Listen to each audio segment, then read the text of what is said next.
College party ختم ہونے کے بعد میں باہر نکل رہی تھی کہ سینئر میرے پاس آیا، ہاتھ میں گاڑی کی چابیاں، مسکراہٹ چہرے پر۔ گھر چھوڑ دوں؟ میں نے سر ہلایا۔ گاڑی میں بیٹھتے وقت اس کا ہاتھ میرے ہاتھ سے چھو گیا۔ میں نے نہیں ہٹایا۔ رات گہری تھی، کیمپس خاموش پڑ چکا تھا۔ اس کا نام زیدان تھا، فائنل ایئر کا سینئر۔ پہلے کبھی کبھار پارٹیوں میں ملتے تھے، آج فارول کے بعد اس نے گھر بلایا۔ میں نے سوچا اور ہاں کر دیا۔ گاڑی اس کے فلیٹ کے سامنے رکی، ہم اندر گئے۔ کمرہ نیم اندھیرا تھا۔ زیدان نے جیکٹ اتاری، میں کھڑکی کے پاس کھڑی رہی۔ وہ میرے پیچھے آیا۔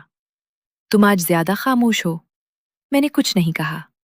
اس نے میرا ہاتھ پکڑ لیا، میں نے نہیں چھڑایا۔ کمرے کی مدھم روشنی میں وہ میرے قریب آ گیا۔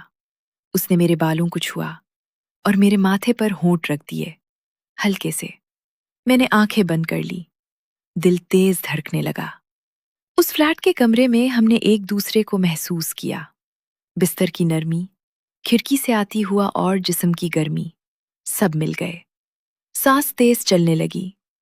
ہم نے ایک دوسرے کو فارول کے بعد قبول کر لیا۔ باہر شہر خاموش تھا، اندر صرف ہماری سانسوں کا میلاد تھا۔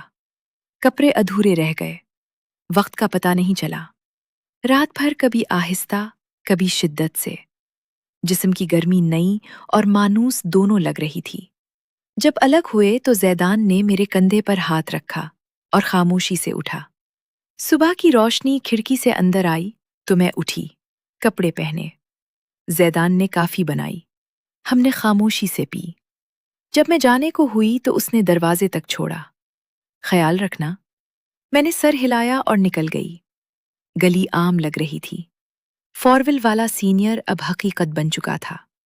اگلے دن کالج خالی پڑ گیا، سینئر فارغ ہو گئے۔ زیدان نے میسج کیا، میں نے معمولی جواب دیا۔ پھر باتیں کم ہو گئیں۔ کبھی کبھار رات کو لیٹی ہوئی اس کے فلیٹ کی مدھم روشنی یاد آ جاتی ہے، اس کا ہاتھ، رات بھر کی گرمی، جسم کی حرارت۔ میں نے کبھی کسی سے نہیں کہا۔ بستر نے جو محسوس کیا وہ بستر میں ہی رہ گیا، نہ چادر نے چھپایا، نہ کسی نے نوٹا۔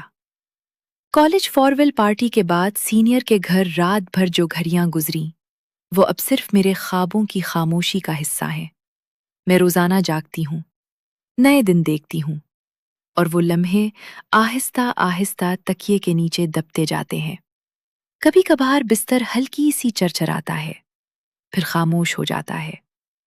یہی اب باقی رہ گیا ہے۔